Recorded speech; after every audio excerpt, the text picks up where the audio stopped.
Village nestled beneath the towering mountains of Africa, the people lived in harmony with nature. The crops were plentiful, the rivers flowed full, and the animals roamed freely. But peace would not last forever. One year, the rains never came. The skies turned dark, but no water fell. The rivers dried up, the crops withered, and the people began to despair. It was said that the spirits had cursed the village, but no one knew why.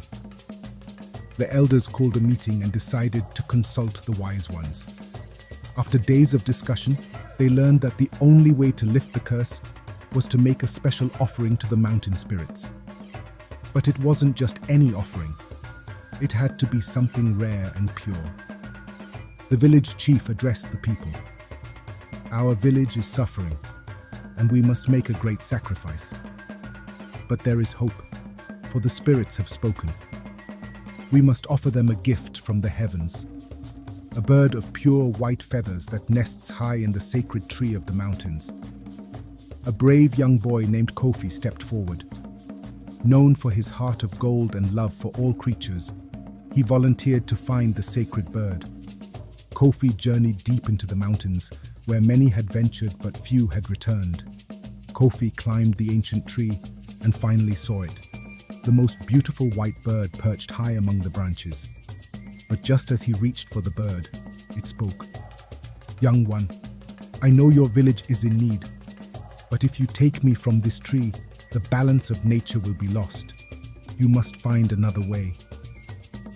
Kofi was torn. He could not sacrifice the bird, but he could not return empty-handed. Then he had an idea. He asked the bird to lend him just one feather, a symbol of hope and purity. When Kofi returned to the village with the single white feather, the elders were puzzled. "This is not enough," they cried, but Kofi stood firm. "This feather holds the spirit of the bird and the power of the mountain," he said. The chief raised the feather to the sky, and just as it caught the wind, the clouds parted. The rains began to fall, gently at first, and then pouring down in torrents. The rivers filled, the crops revived, and the village was saved.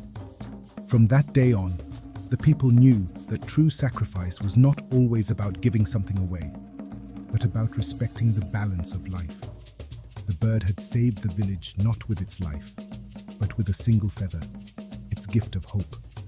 And so, the story of the bird that saved a village was passed down through generations, a reminder that even the smallest act of kindness and respect can change the world.